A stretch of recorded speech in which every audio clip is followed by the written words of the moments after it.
કેમ છો મિત્રો? હવે 5 જૂનના આપણે ફર્સ્ટ શિફ્ટનું સંપૂર્ણ ગણિતનું સોલ્યુશન કરી ચૂક્યા છીએ. અત્યારે આપણે શિફ્ટ 2 શિફ્ટ 2 મેથેમેટિક એનટીપીસી 5 જૂને જે લેવાયેલું પેપર છે એનું સંપૂર્ણ સોલ્યુશન કરવા જઈ રહ્યા છીએ.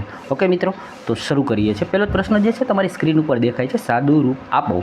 બરાબર, પછી તમને આ ટાઈપનો એક પ્રશ્ન જે છે એ બતાવવામાં આવ્યો છે. હવે અહીંયા છે ને એક સિમ્પલ સૂત્ર છે એ તમને સાદું રૂપ આપતા આવડવું જોઈએ. સૂત્ર શું છે તો કે ભાઈ એક્સ વત્તા વાય, અને જ્યારે આવું આપી અને કાઉન્સ ઉપર એનો વર્ગ આપવામાં આવેલો હોય ત્યારે તમારે પહેલાં આનું સાદું રૂપ આપવું પડે. કેવી રીતે આપી શકીએ તો કે ભાઈ એક્સનો વર્ગ વત્તા 2xy વત્તા વાયનો વર્ગ, આ એક સૂત્ર છે. તો એ રીતે આપણે કરવું પડે. તો એ જ વસ્તુ જે છે હું આના ઉપર લાગુ કરીશ. બરાબર, એ જ વસ્તુ આના ઉપર આપણે લાગુ કરીએ. અને પછી વચમાં બાદ બાકી છે તો તમારે માઇનસ જે છે આ પદનું સોલ્યુશન, આ પદનું સોલ્યુશન અને માઇનસ કરવાનું રહેશે. આપણે એ રીતે સાદું રૂપ આપી દઈએ એટલે કે આ પેલા 2નો વર્ગ જે છે એ 4 થશે. એટલે આપણે જોયું ને એ એક્સનો વર્ગ એટલે એક્સ તરીકે 2x આપેલા છે એટલે 2નો વર્ગ 4 થાય અને એક્સનો વર્ગ, બરાબર છે. પછી 2xy એટલે કે 2 ગુણ્યા એક્સનું પદ અને વાયનું પદ, એટલે એને એમ કરવા જઈએ એટલે શું થાય તો કે 2 દુ 4, 4 તેરી 12 એટલે મેં 12 મૂક્યા. પછી વાયનો વર્ગ એટલે 3નો વર્ગ શું છે 9. બસ એ જ રીતે તમે બાજુવાળાનું પણ સોલ્યુશન કર્યું. બરાબર, એટલે કે આ એનું સોલ્યુશન છે. હવે એને વચ્ચે બાદ બાકી આપેલી છે એટલે હવે કરવાનું શું રહેશે કે બંનેના આપણે આપ્યા પછી બાદ બાકી કરીએ. તો જો અહીંયા 4xનો વર્ગ છે અને ખાલી xનો વર્ગ છે એટલે શું વધશે તો કે ભાઈ 3xનો વર્ગ વધશે. ઓકે, બાદ બાકી કરીએ છીએ એટલે 12માંથી 2x જાય તો શું વધે તો કે ભાઈ 10x વધે. તો એવું કોઈ ઓપ્શન છે તો કે એક અહીંયા 3x વાળું 7 છે અને 3x વાળું 10x છે. ઓકે, પછી આ 9માંથી 1 જાય એટલે શું વધે તો કે 8, અને બધાની વચ્ચે વત્તાની નિશાની છે એટલે આપણે વત્તાની નિશાની મૂકી દઈએ. એટલે આ પહેલો જ પ્રશ્ન હતો એ મેં તમને સમજાવી દીધું કે આ રીતનાનો આન્સર આવે છે. આના અંદર થોડાક પ્રશ્ન એવા છે કે જે સરળતાથી થઈ શકે એવા છે, 10-15 સેકન્ડમાં કરી શકીએ એવા પણ પ્રશ્નો છે. 2-4 પ્રશ્ન એવા છે કે જે તમારી 1 થી 2 મિનિટ લઈ શકે એવા છે.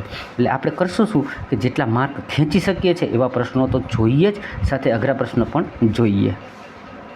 ગઈકાલે એક સરસ મજાની મને કોમેન્ટ આવેલી છે જે તમને બતાવી દઉં કે એક વિદ્યાર્થીએ મને લખ્યું છે કે થેન્ક યુ સર, તમારું વિજ્ઞાનનું મટીરિયલ જોરદાર છે.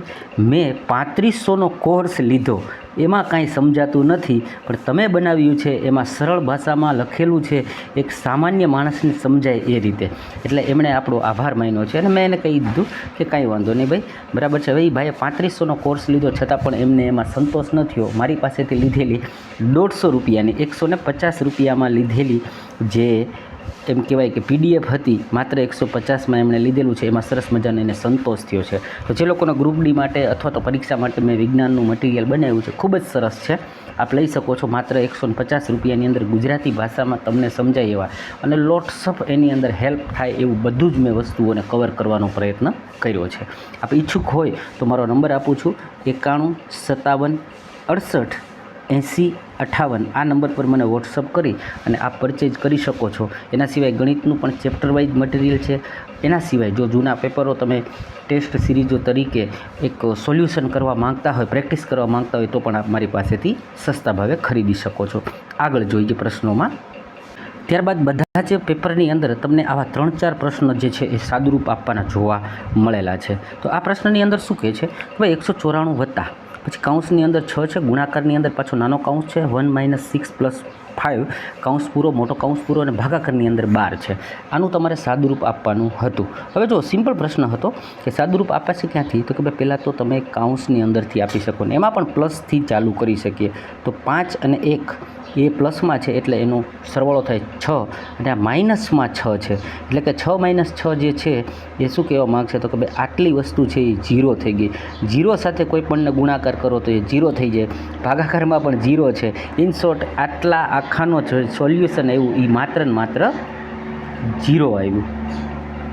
એટલે કે આ આખો ભાગ જે છે એ શૂન્ય થઈ ગયો. તો વધ્યા શું 194. તો તમારો રાઈટ આન્સર 194. મિત્રો વિડીયોને આખો જોજો, સંપૂર્ણ બધા 20, 22, 25 જેટલા પ્રશ્નો છે આપણે બધાને લઈ લઈશું અને તમને ઘણું શીખવા મળશે. અને આ જ પ્રશ્ન જે છે એ રિપીટ થશે. ખાલી શું થશે કે ભાઈ આના અંદર એક વસ્તુઓ જે છે એ ચેન્જ થશે, રકમો બદલાતી જશે, પેટર્ન આની આ જ રહેશે. એટલે જે લોકો ગ્રુપ ડી વાળા છે, ઓકે, અથવા તો હજી જેને અંડર ગ્રેજ્યુએશનમાં એનટીપીસીની પરીક્ષા છે એમને ખૂબ જ હેલ્પ થશે.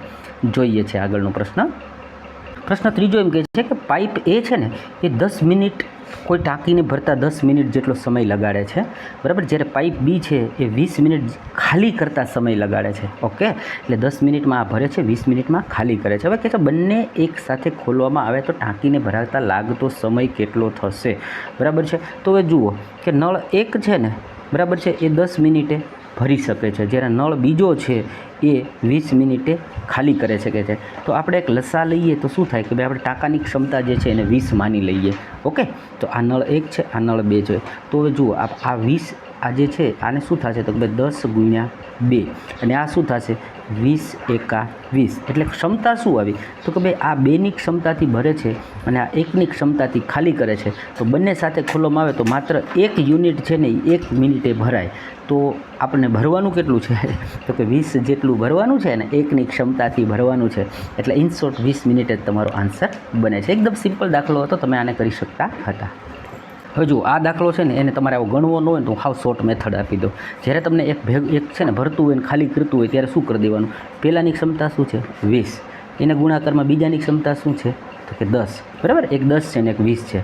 હવે નીચે જે ખાલી કરે છે એટલે અહીં લખ્યું છે ને 20 મિનિટે ખાલી કરે, બરાબર છે. એટલે આ બંને વચ્ચે તફાવત શું આવ્યો 20 અને 10નો, એને નીચે મૂકી દેવાનો 10, 10 10 ઉડી ગયા, સીધું જવાબ. કહેવાનું હું એ માગું છું કે ઉપર બેયનો ગુણાકાર અને નીચે આવશે તફાવત. એટલે ઉપર 20 ગુણ્યા 10 છે ને નીચે તફાવત 10નો છે, 10 10 ઉડી ગયા, સીધો જવાબ આવ્યો 20. આ જો લાંબી પિંજણમાં ન પડવું હોય તો શોર્ટમાં કરી શકતા હતા. ત્યારબાદ પ્રશ્ન પૂછી લીધો કે મનજીત પોતાની આવકના 40% ખર્ચ કરે છે, જો તે 18,000 બચાવે છે તો તેની આવક કેટલી? આ પ્રશ્નો બધા એવા છે 10-10 સેકન્ડમાં થાય. 60% એટલે કે ભાઈ 18,000 એ બચત છે, બરાબર છે. 60% જે છે એ 18,000 સમાન છે.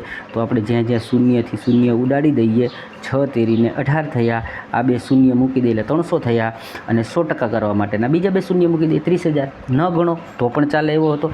આ જે છે આપણે મેં 5 જૂને આખું સેકન્ડ શિફ્ટ હાલે છે, મારા બનાવેલા દાખલા નથી. પણ પહેલાંમાં શું થાય છે કે પેપરમાં પ્રશ્ન ગોતવા પડે છે અને એમાં સમજાવવા માટે લાંબી જગ્યા હોય ને એટલે મેં આ રીતના લઈ લીધા છે. પણ તમે બિંદાસ રહ્યો, પેપર સરખાવી લેવાની છૂટ છે. આ ઓરિજિનલ પેપર જ આપણે ગણી રહ્યા છીએ હો ભાઈ.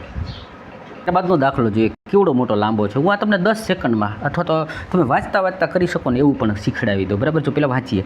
એક ટેક્સી સ્ટેન્ડથી 2 કેબ 28 મિનિટના અંતરાલે 74 કિલોમીટરની ઝડપે શરૂ થાય છે. બંને કેબ એક જ દિશામાં આગળ વધે છે.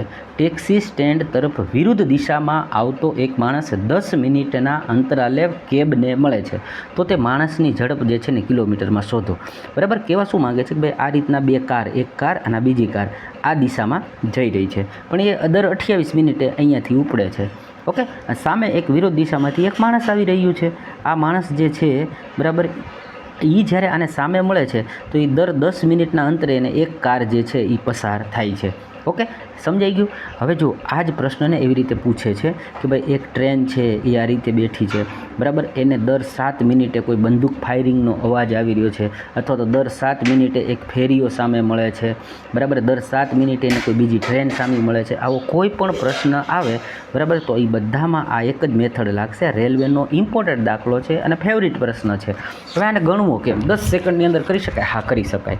હવે જુઓ, પહેલાં તો આપણને જે આ નીકળ્યું છે ને ડેપોમાંથી નીકળે, બસ હોય, ગાડી હોય, એ કેટલાની સ્પીડથી જાય છે તો કે 74ની સ્પીડ જાય છે. ઓકે, અને પછી તમે અહીંયા જગ્યા મૂકીને બરાબર કરો. સામે વ્યક્તિ આવે છે એની સ્પીડ શું છે તો કે ભાઈ એ ખબર નથી, એટલે એ આપણે સ્પીડ x ધારી લઈએ, એને શોધવાનું છે. ઓકે, 2 વસ્તુ લખી. હવે જુઓ કે ભાઈ આ 74ને ગુણાકારમાં ડિફરન્સ શું આવ્યો કે ભાઈ આ 28 મિનિટ નીકળે છે ને આ 10 મિનિટે મળે છે, તો તફાવત શું આવ્યો તો કે ભાઈ 18નો તફાવત જે આવે છે એ આવે છે. ઓકે, એવી જ રીતે એક્સની સાથે અહીંયા તમે એને મિનિટ મૂકી દો, એટલે કે મિનિટની સાથે મિનિટ મૂકી, આ કિલોમીટરની સ્પીડ સાથે કિલોમીટર મૂક્યા. ઓકે, આટલું તમારે ખાલી કરવાનું હતું. બસ આટલું કરી દો ને એટલે હવે જુઓ, તમે જુઓ જી, આ 2 છે 8 ચોકને 32 થાય, એટલે કે ભાઈ ગુણાકારમાં છે એટલે બગડો આવશે, અને આ જે છે એ છેદમાં 10 હશે એટલે પોઈન્ટ આવશે. એટલે બગડાની આગળ પોઈન્ટ હોય એવું એક જ ઓપ્શન મળે છે. આપણે કાંઈ ગણતરી કરવી નથી, મને કાંઈ આવડતું નથી એવું માની લઉં હું, તો પણ હું આનો જવાબ છે ને 10 સેકન્ડમાં કરી શકતો હતો. શું કર્યું મેં તો કે 74 ગુણ્યા તફાવત જે છે એ 18 મિનિટનો છે, એના બરાબર એક્સની છે આપણે શોધવાની છે ને એની જે છે એ 10થી છે, એટલે આ 10 જાશે તો છેદમાં જ ને, બરાબર. 8 ચોકું 32 ને પોઈન્ટ મૂકી દે, જવાબ તમારો આવી ગયો. ત્યારબાદ આ પ્રશ્ન એવો હતો કે તમારી પાસે ગણતરી માંગી લે એવો હતો, પણ તો બી મેં એમાંથી કોશિશ કરી છે કે તમે લોકો ઓછી ગણતરીથી આ દાખલાને સોલ્વ કરી શકો. પહેલાં વાંચીએ. પાઇપ એ તથા પાઇપ બી બરાબર છે 3700 લીટરની ટાંકીને અનુક્રમે 9 કલાક અને 6 કલાકે ભરે છે. હવે બંને સાથે મળીને 6400 લીટરની ટાંકીને ક્યારે ભરી શકે? ઓકે, તો હવે જુઓ મેં શું કર્યું તો કે ભાઈ પહેલાં આપણને જે ડેટા આપ્યો છે ને એ મેં લખ્યું કે નળ એ છે ને 3700 લીટરની ટાંકીને 9 કલાકે, નળ બી 3700 લીટરની 6 કલાકે. ઓકે, આટલું એ આપણને આપ્યું છે.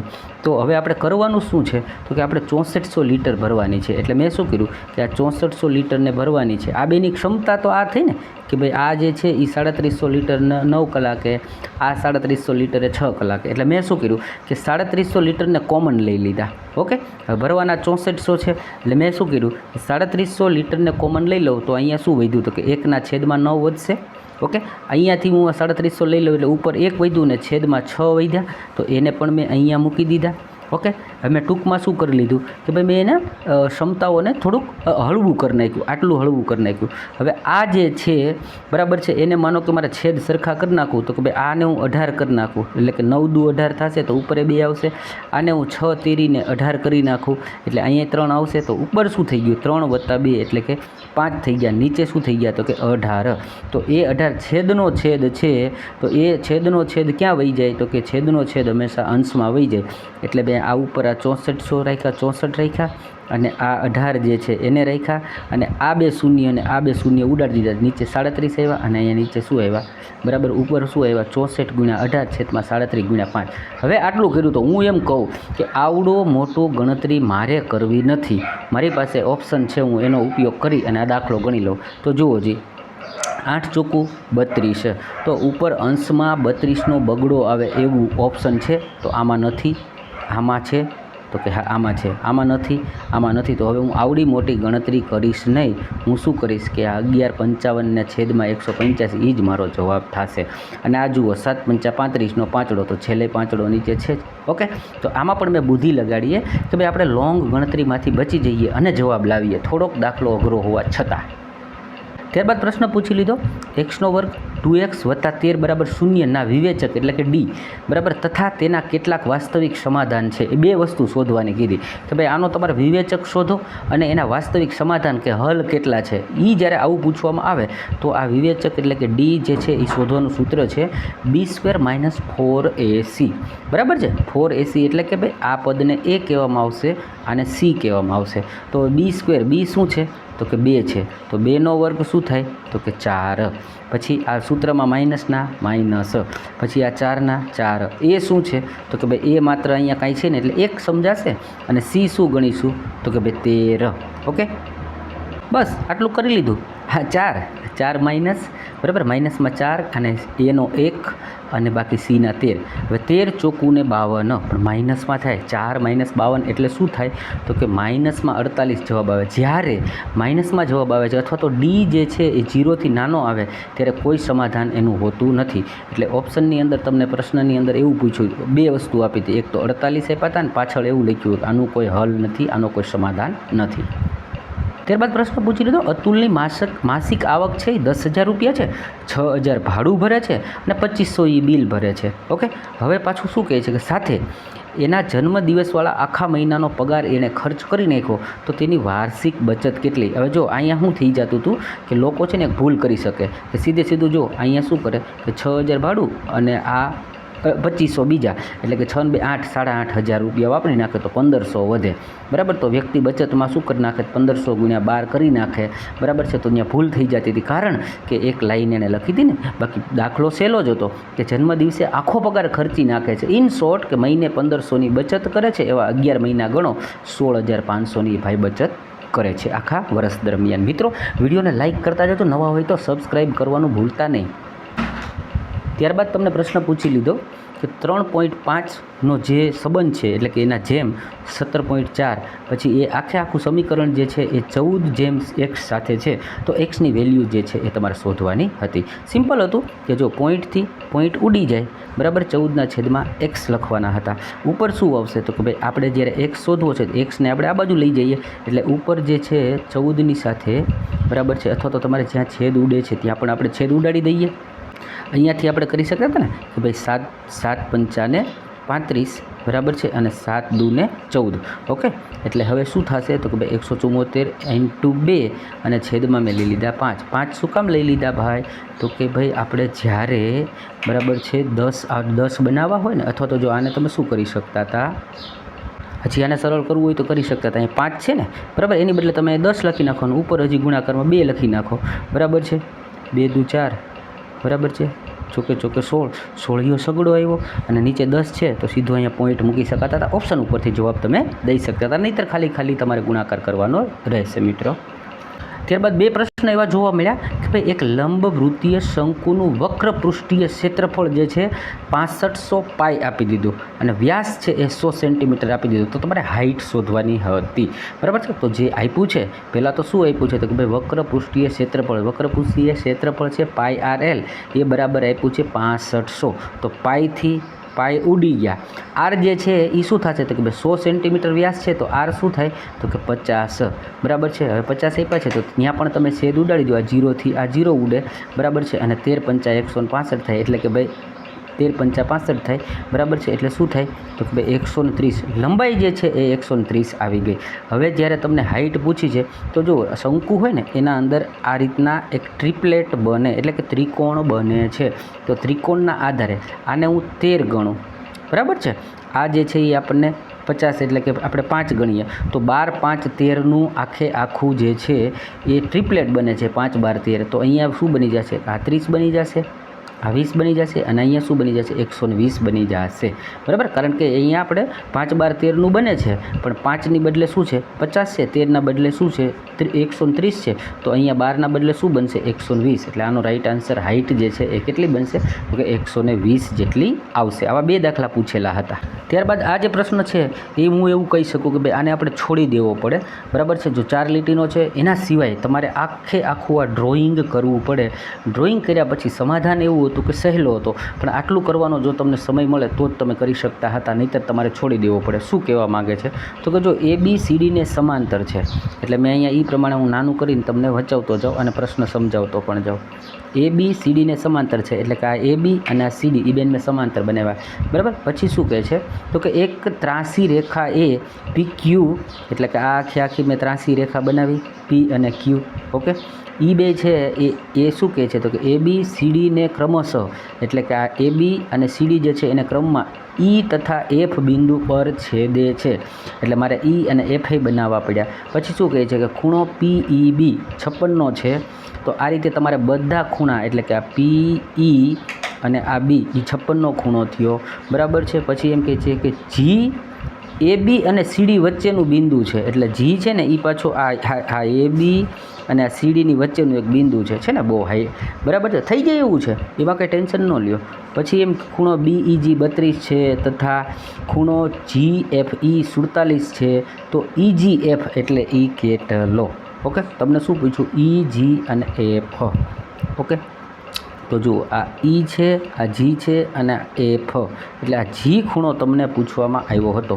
એટલે આટલું બધું કર્યા પછી તમે કરી શકતા હતા, એવું નથી કે ના થાય બરાબર છે. જુઓ હવે આ છે 56 આપ્યું છે, આ 32 આપ્યું છે, એટલે 56 ને 32 જે છે એનો તમે સરવાળો કરો એટલે 6 ને 2 8 એટલે 88 થયા. હવે આ આખો કોણ છે ને એ કેટલાનો હોય તો કે 180નો હોય આ બરાબર. તમને ખ્યાલ છે ને કે આ રીતના કોઈ લીટી હોય ને આ રીતે છેદે છે તો આ આખો ખૂણો 100 ને, તો અહીંયા આપણને મળી ગયા કેટલા 88 તો મળી ગયા. 88 ને 2 90 થાય અને બીજા 90 એટલે 180 થાય. એનો મતલબ કે ભાઈ એક ભાગ જે છે એ કેટલાનો બન્યો તો કે 92નો બનશે. બીજો ખૂણો જે છે આ આપણને 47 ઓલરેડી આપી દીધો છે, એટલે 92 અને 47નો તમે સરવાળો કરો તો 139 થાય. ઓકે, અને આ આખું ત્રિકોણ બને છે. તો આ G આપણને પૂછેલું છે, G બરાબર શું બરાબર છે? તો Gની વેલ્યુ 41 આવે. કદાચ છોડવો પડે તો પરીક્ષામાં છોડી દેવાય, પણ મેં તમને ગણાવી દીધો છે મિત્રો. આ રીતે આપણે કરી શકતા હતા. ત્યારબાદ પ્રશ્ન આવ્યો કે કમલેશે 10,000માં અમુક સાડી અને અમુક સૂટ લીધા બરાબર. હવે એમ કહે છે પ્રત્યેક સાડી છે ને ભાઈ એ 1500 રૂપિયાની છે તથા પ્રત્યેક સૂટ છે ને એ 1000 રૂપિયાના છે. એટલે કે સાડી વત્તા સૂટનો ભાવ આપી દીધો. હવે એ કહે છે કે એણે ટોટલ 8 ખરીદ્યા, તો એની અંદર કેટલી સાડી હશે અને કેટલા સૂટ ખરીદ્યા હશે, આવું આપણને પૂછવામાં આવ્યું છે. હવે માની લઈએ કે હું એમ માનું કે જુઓ મને ખબર નથી કે એણે કેટલા, પણ ટોટલ 8 લીધા છે એ મને ખબર છે. ઓકે, અને સાથે પૈસા કેટલા છે તો કે ભાઈ જો 10,000 રૂપિયાની અંદર 2 વસ્તુ લેવાની વાત છે. ઓકે, હવે હું માની લઉં કે એણે બધા જ સૂટ લીધા એવું આપણે માની લઈએ, અને ટોટલ કેટલા લે છે તો કે 8 લે છે. બરાબર, ટોટલ 8 લે તો એને રૂપિયા કેટલા થાય તો કે 8,000. કેટલા થાય છે 8,000 થાય. પણ ના, 8,000 નથી થયા કેટલા 10,000 રૂપિયા થયા. કેટલા થયા 10,000 રૂપિયા થયા. એનો મતલબ કે ભાઈ એને છે ને એણે 2,000 રૂપિયા છે ને એ અહીંયા નાખ્યા. ક્યાં નાખ્યા 2,000 રૂપિયા છે એ અહીંયા નાખ્યા. હવે એ 2,000 રૂપિયા નાખ્યા, પણ ડિફરન્સ કેટલાનો છે તો કે આ 1,000 છે ને આ 500ના છે, એટલે 2,000 ભાગ્યા હું 500 કરું એનો મતલબ 4 આવે. એ એમ કહેવા માંગે છે કે એ 4 છે ને એ સાડી લીધી છે. તો ટોટલ 8 લીધા હતા, એમાંથી 4 સાડી લીધી હોય તો 4 સૂટે લીધા હોય, એનો મતલબ કે બંને વસ્તુ એને સમાન લીધી છે. સમજાઈ ગયું? મારું કહેવાનું હતું એવું કે હું માની લઉં કે બધું 8 વસ્તુ એને આ લીધી હોય તો રૂપિયા કેટલા થાય તો કે 8,000 થાય, પણ થયા કેટલા તો કે 10,000. એનો મતલબ કે 2,000 રૂપિયા જે છે વધારાના થઈ. 2,000 રૂપિયા ક્યાં વાપર્યા તો કે અહીંયા વાપર્યા. પણ એ જે છે ને 1,000 કરતાં 500 વધારે છે. અહીંયા 1,000 છે ને અહીંયા 500 વધારે. તો 500નો જે વધારો છે ને એ હું આનાથી ભાંગી નાખું, 500નો વધારો ભાંગી નાખું એટલે કે ભાઈ અહીંયા જો 5 ચોક 20, એટલે 4 આઈટમ છે ને એ સાડીની આવી. 8માંથી 4 સાડી થઈ તો 4 સૂટ થયા. મને લાગે છે હવે તમે આ મેથડ પણ સમજી ગયા. ઓકે, ત્યારબાદ પ્રશ્ન પૂછો કે 25 વાસ્તવિક સંખ્યાઓનો મધ્યક 110 છે. આ પણ થોડીક ગણતરીવાળો છે. 25 સંખ્યાઓ જે છે ને એ વાસ્તવિક સંખ્યાઓનો મધ્યક 110 છે. એમાં 10 સંખ્યામાં હું 12.1 એટલે આ 12.5 થયા. બરાબર છે કે ભાઈ 10 સંખ્યામાં હું 12.5 વધારું છું, અન્ય 10 સંખ્યામાં હું 15 વધારું છું. હવે વધી 5 સંખ્યા, તો અન્ય 5 સંખ્યામાં હું કાંઈ વધારતો નથી, તો નવું જે મધ્યક મળે એ કેટલું થશે?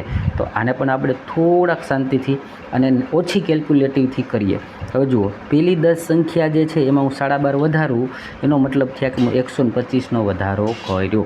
પછીની 10 સંખ્યામાં હું 5 વધારું, બરાબર છે, એટલે 10 પંચાને 50. ઓકે, એમાં કંઈ લખવામાં ભૂલ નથી ને? હા, 10 સંખ્યામાં 15 વધારું છું. ઓકે, 5 નહીં, 10 સંખ્યામાં 15 વધારું છું. બરાબર, એટલે 10 × 15 એટલે 150. 125 આ વધ્યા અને 150નો વધારો આ થયો. ટોટલ કેટલાનો વધારો થયો તો કે ટોટલ 275નો વધારો થયો. પણ એવી સંખ્યા કેટલી છે તો કે 25 સંખ્યા છે. કેટલી છે 25, એટલે 275ના છેદમાં 25 કરું એટલે 11 વધ્યા. જૂની સરેરાશ હતી 110, એમાં 11 વધે તો 121. બરાબર છે, એટલે કહેવા એમ માંગતો હતો કે ભાઈ 11નો વધારો થયો તો જૂની સરેરાશમાં 109 બની ગઈ. કેટલી 121, અને જૂનામાં 11 મેં વધાર્યા.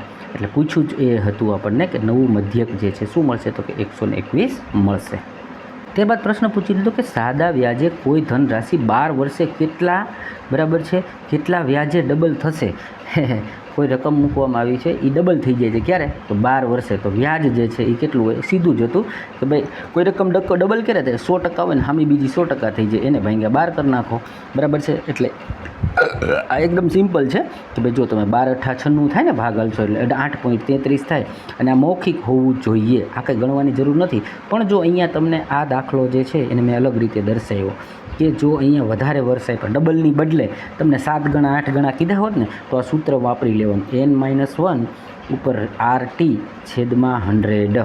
બરાબર, એ સૂત્ર યાદ રાખજો. એટલે મેં અહીંયા કર્યું છે, જો રેટ 12 આપ્યો છે, બરાબર છે, સોરી રેટ નહીં, રેટ શોધવાનો છે આપણને, ટર્મ એટલે ટાઈમ આપ્યો છે 12. ઓકે, અને રેટ શોધવાના છે, છેદમાં 100 મૂકો. બરાબર, અને n-1 એટલે કે 2માંથી 1 ડબલ થયા હતા ને એટલે અહીંયા લખ્યા 1. આ સૂત્ર કામનું છે, કોઈ પરીક્ષામાં તમને હેલ્પફુલ થશે. ત્યારબાદ પ્રશ્ન પૂછી લીધો કે ભાઈ 47,100 રૂપિયા કેટલા છે? 47,100 રૂપિયા જે છે એને 9% વાર્ષિક વ્યાજે 2 વર્ષના અંતે સાદું વ્યાજ અને ચક્રવૃત્તિ વ્યાજનો તફાવત શું થશે? તો એનું એક સિમ્પલ સૂત્ર છે કે P એટલે રકમ, બરાબર છે, P પછી ગુણાકારમાં R² એટલે રેટનો વર્ગ છેદમાં 100 મૂકી દો. બરાબર છે, એટલે તમને આન્સર મળી જાય છે. અને આવડું મોટું કેલ્ક્યુલેશન કરવા કરતાં અહીંયા ઓપ્શન જે છે એની અંદર ડાયરેક્ટ આ 90 81 થાય, બરાબર છે। અને પાછો 9 એકા 9 એટલે પાછળ એકડો હોય ને એવું ઓપ્શન એક જ આપેલું હતું, એટલે તમે સીધા ઓપ્શન પરથી જવાબ લઈ શકતા હતા। ત્યારબાદ એક સાદું રૂપ પૂછેલું હતું, આ ટાઈપનો પ્રશ્ન આવેલો છે, 70 + 72/6 પછી 29 - 30। ઓકે, આ પણ એકદમ સરળતાથી થઈ જાય, 12 × 6 = 72, સીધે તમે કરી નાખો, બરાબર। 70 + 12 અને માઇનસમાં અહીંયા આવશે -1, બરાબર છે। આ થયા 82 અને આ થયા 81, ડાયરેક્ટ આન્સર ઝડપથી કરી શકો એવો પણ પ્રશ્ન પૂછેલા છે। ત્યારબાદ 7 કે 8 શિફ્ટની અંદર સેમ પેટર્નનો દાખલો જોવા મળ્યો, માત્ર રકમ ફરી જાય। હવે જુઓ, આ આખી રકમ છે ને, એને હું એમ કહી દઉં કે આ લેફ્ટ સાઈડ થશે તમારી ને મારી, અને આ જે છે એ રાઈટ સાઈડ આપણી બેયની થશે, એટલું સમજાઈ ગયું? હા। હવે રાઈટ સાઈડની અંદર છે, અહીંયા માઇનસ નથી, આખું પ્લસમાં છે, આ જે છે 4/, બરાબર, એ પ્લસમાં છે ને। ઓકે, એનો મતલબ કે જ્યાં 29 હોય ને એને તમે પ્લસ તરીકે લ્યો, અને જેનો છેદ 4 છે એ બધાને તમારે માઇનસ તરીકે લેવાના છે। ઓકે, એટલું જ કરવાનું હતું। તો હવે જુઓ, અહીંયા આ ઘાત છે 3, તો એને 3 માઇનસ લીધી મેં, આ ઘાત 2 છે એને પ્લસ લીધી, અહીંયા જે 4 છેદમાં છે એટલે મેં માઇનસમાં લીધી, અને આ 9m + 7, બરાબર છે। બસ આટલું જ કરવાનું હતું।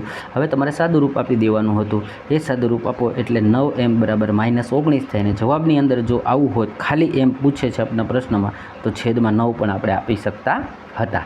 ઓકે, આગળ જોઈએ। ત્યારબાદ પ્રશ્ન પૂછ્યો કે એક વેપારીએ ₹1 5 ચોકલેટ વેચી। ઓકે, હવે ને 40% લાભ કમાવા માટે ₹1 કેટલી વેચવી જોઈએ, બરાબર છે। તો જો 40% જે છે એ હોય શું, બરાબર છે। તો 40% કેમ કાઢીએ, 40ના છેદમાં આપણે 100 કરીએ, તો આ શૂન્યથી આ શૂન્ય ઉડી જાય, ઉપર શું વધે, તો કે 2 વધે, 2 દુ 4, અને છેલ્લે શું વધે, તો કે 2 પંચા 10, એટલે કે ભાઈ 2/5 છે ને એને આપણે 40% કહેવાય। તો 5 મને 2 મળે, ઓકે, તો શું થાય, તો કે 5 2 મળે એટલે કે 7 બને, એટલે કે 5 2 મળે, એનો નફો લેવો હોય તો એને 7માં વેચવી પડે। કોઈ વસ્તુ 5માં લીધી ને 7માં વેચે તો એને 40%નો નફો મળે। તો પ્રશ્નમાં એવું જ પૂછ્યું છે, 40% લાભ કમાવા માટે શું, તો જે કોસ્ટ પ્રાઇસ જે છે એ મૂળ કિંમત શું હશે, તો કે ભાઈ ₹1, બરાબર છે, કેટલી લીધી, બરાબર છે। જો વેચે આપ્યું છે એટલે લીધી કેટલી એ જોવું પડશે ને, બરાબર છે। જોઈ લઈએ શું કહે છે કે એક વેપારીએ ₹1 5 ચોકલેટ વેચી। ઓકે, હવે 40% લાભ કમાવા માટે ₹1 કેટલી લીધી હશે એણે। ઓકે, તો હવે જોઈએ કે ભાઈ કોસ્ટ પ્રાઇસ શું છે એ આપણને આપી નથી, એટલે 1/x લખ્યું, તો એ મૂળ કિંમત થાય। હવે એને સેલિંગ પ્રાઇસ શું થાય, તો કે ₹1 એ 5 વેચે, બરાબર છે, તો શું થશે, તો કે ભાઈ એને, બરાબર છે,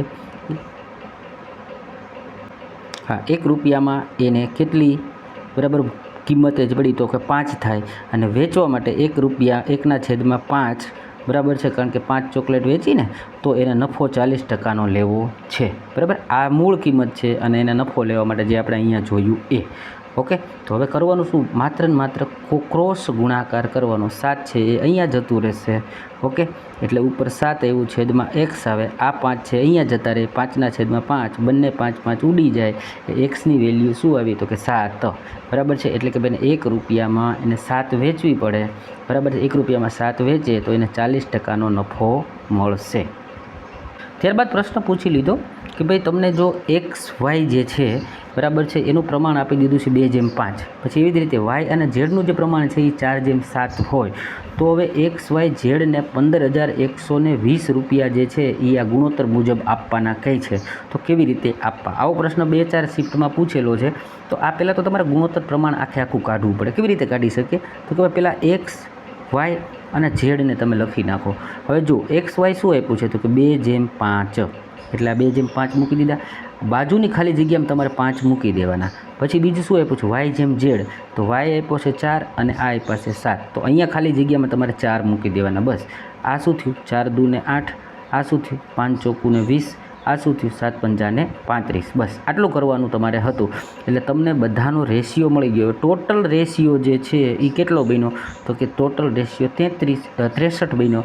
63 રેશિયો બરાબર 15,120 થયા, તો 1 રેશિયો બરાબર 240 થયા। હવે જેનું તમને પૂછ્યું છે, તો આને આની સાથે ગુણી નાખો, આને આની સાથે ગુણી નાખો, આને આની સાથે, એટલે બધાના પોતપોતાના પૈસા જે છે કોને કેટલા મળી શકે એ આખે આખા આપણને મળી જશે। ત્યારબાદ પ્રશ્ન એવો કે એક ટેબલનું છાપેલું મૂલ્ય જે છે 7225 છે. જો મૂળ કિંમત 25% વધુ છે તેને માર્ક પ્રાઇસ એટલે MRP પર 4%ની છૂટ પર વેચતા લાભના ટકા કેટલા? તો મેં કાલે પણ કીધું હતું કે જ્યારે ટકામાં જવાબ આપે ને ત્યારે મૂળ કિંમતનો કોઈ અથવા તો છાપેલી કિંમત, મૂળ કિંમત, આ કિંમતનો કોઈ ભાવ આમાં હોતો જ નથી, એનો કોઈ રોલ હોતો જ નથી.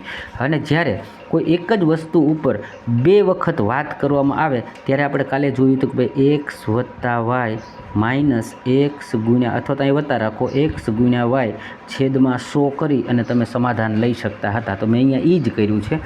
જ્યાં વધુ હોય, જો આ વધુ છે તો એને પ્લસમાં દર્શાવો, બરાબર. અહીંયા છૂટ છે તો એને માઇનસમાં દર્શાવો. એટલે 25 માઇનસ 4, પછી પાછું માઇનસ કર્યું, 25 ગુણાકારમાં 4, એટલે આ 25 ચોખ્ખું હો થઈ ગયા, હો ઉડી ગયા. અહીંયા શું આવશે? -1. -4 ને -1 એટલે શું થયું? તો કે ભાઈ -5 થયા. એટલે 25માંથી -5 જાય તો 20%, બરાબર છે. એટલે કે ભાઈ એને વેચતા લાભ કેટલો થયો? તો 20%નો લાભ થશે. ત્યારબાદ એક થિયરિકલ પ્રશ્ન પૂછી લીધું કે કોઈ વર્તુળની જીવા દ્વારા તેના કેન્દ્ર પર બનાવેલ ખૂણો તથા વર્તુળની પરિધિ પર બનેલા ખૂણાનું ગુણોત્તર પ્રમાણ શું હોય અથવા તો કેવા હોય? આ થિયરી ઉપરથી એ લોકો વારંવાર પ્રશ્ન પણ પૂછે છે. તો હવે જેમ પૂછ્યું છે એમ કરતા જઈએ. કોઈ વર્તુળની જીવા એટલે પહેલાં તો હું આ એક વર્તુળ બનાવું. આ એક વર્તુળ જે છે એની એક જીવા, ઓકે, જીવા દ્વારા તેના કેન્દ્ર પર એટલે અહીંયા આપણે એનું કેન્દ્ર ઉપર એક ખૂણો બને છે એટલે કે આ કોણ બન્યો, બરાબર છે. કેન્દ્ર પર બનાવેલા ખૂણા તથા વર્તુળની પરિધિ એટલે વર્તુળનું પરિધિ આ થયું, બરાબર. પર બનેલ ખૂણો તો વર્તુળની પરિધિ પર બનેલો ખૂણો એટલે કે આ થયો, બરાબર છે. એનું પ્રમાણ શું હોય? તો જે આ ખૂણાઓ હોય ને, બરાબર છે, પરિધિ ઉપર બનતો એ જો થીટા એટલે કે 1 હોય તો કેન્દ્ર ઉપર બનતો એનાથી ડબલ હોય, બરાબર છે. તો અહીંયા જે પૂછ્યું છે એ આપણે જવાબ આપીએ. શું કીધું? વર્તુળની જીવા દ્વારા તેના કેન્દ્ર પર બનેલ ખૂણો, તો કેન્દ્ર પર બનેલ ખૂણો કેવો હોય? ડબલ એટલે કે 2. અને પરિધિ ઉપર બનતો ખૂણો કેવો હોય? તો કે 1. 2:1 પ્રમાણે હોય. આ થિયરી આખી પૂછી લીધી હતી. આના બદલે હવે તમને પ્રશ્ન એવો પૂછશે કે ભાઈ આ માપ છે એ 45નું છે તો કેન્દ્ર પર બનતો ખૂણો કેટલાનો હશે? તો તમને આ થિયરી આવડવી જોઈએ. ત્યારબાદ દરેક શિફ્ટમાં આ ટાઈપનો એક પ્રશ્ન પૂછવામાં આવ્યો કે ભાઈ 26, 40, 22, 34 આ બધામાં હું એક્સ જોડી દઉં અથવા તો ઉમેરું, બરાબર છે. પછી કે જો x 4x જેમ y, પછી એનું જ આખું જે સમાનતા છે y કૌંસની અંદર 7x - 6 આવું સમાનતા દર્શાવે છે તો તમારે y જે છે ને એનું મૂલ્ય શોધવાનું છે. કાલે પણ આવો એક પ્રશ્ન આપણે સોલ્વ કર્યો હતો. તો કર્યા તો શું? તો કે ભાઈ પહેલાં તો આને અંશ છેદ બનાવી દઈએ આપણે, બરાબર. એટલે આ 26 અને 40 22ના છેદમાં 34. પછી તમે તફાવત લ્યો કે ભાઈ 26 અને 40નો તફાવત શું છે? તો કે 14 છે. આ બંને વચ્ચેનો તફાવત શું છે? 12 છે. એને થોડોક નાનું બનાવી દો એટલે કે ભાઈ આ 7 દુ 14 થશે અને આ 6 દુ 12 થશે, ઓકે. હવે એને કીધું છે ને x જોડું, તો હું એ બધામાં x જોડું. કેમાં જોડું? તો કે ભાઈ આ 26માં x જોડું વત્તા આમાં પણ હું x જોડું. એટલે મેં લખ્યું 26 + x અને 22 + x. એનો ગુણોત્તર પ્રમાણ જે તમને આપ્યું છે એ તમે લઈ લ્યો, બરાબર છે. તો કે ભાઈ જો આ ક્રોસમાં જોડાશે, આ આની સાથે થશે, આ આની સાથે થશે, ઓકે. એટલે એ રીતે મેં આખું અહીંયા જોડી દઉં તો શું બને છે? 6, પછી 26 + x, 22 + x. અને ગુણોત્તર પ્રમાણ જે છે એ ક્રોસમાં હોય એટલે કે અહીંયા 6 આવશે અને અહીંયા 7 આવશે. એ રીતે આપણે જોડી દઈએ. પછી શું કરીએ? તો કે સાદુરૂપ આપી દઈએ, બરાબર છે. આ 26 જે છે એની સાથે પહેલાં તો હું 6 ગુણા છે એટલે 26 × 6 156 થશે. આ જે છે એ આટલું બધું લાંબુ કેલ્ક્યુલેશન કર્યા પછી તમને શું મળશે? તો કે માત્ર x મળશે. એ x મળ્યા પછી તમારે પાછું આને મૂકવું પડશે. એક્સની વેલ્યુ મૂકશો ત્યારે તમને શું મળશે? તો કે જુઓ આ જે છે 4xની કિંમત શું મળી? તો કે 2 એટલે કે ઉપર આવ્યા 8. y એજ ઇટ ઇઝ મૂકી દીધા. પછી આ y એમને મૂકી દીધા. હવે અહીંયા આપણને શું મળી? તો કે ભાઈ 2 કિંમત મળી ને એક્સની, એટલે 7 દુ 14 અને એમાંથી 6 જાય તો 14માંથી 6 જાય તો 8. આ 8 જે છે સમાન છે એટલે કે 8નો વર્ગ બને. y છે એ yનો વર્ગ બને. આ બે ઉડી જાય એટલે બનશે yની કિંમત 8. અહીંયા આપણે આખું પેપર જે છે એને પૂરું કર્યું. લગભગ તમામ દાખલાઓ જોઈ લીધા અને આ જ દાખલો જે છે મેં 2 દિવસ પહેલાં કરાવ્યો હતો ત્યારે શોર્ટ મેથડથી કરાવ્યો હતો કે ગણતરી વગર પણ કરી શકતા હતા, ઓકે. એ પણ જો 2 દિવસ પહેલાંનો વિડીયો જોયો હશે તો તમને ખબર હશે કે એમાં એક્સને ધારીને તમે કરી શકતા હતા. ચલો તો મિત્રો વિડીયોને લાઇક અચૂકથી કરજો. ચેનલ પર નવા હોય તો સબસ્ક્રાઈબ કરવાનું ભૂલશો નહીં.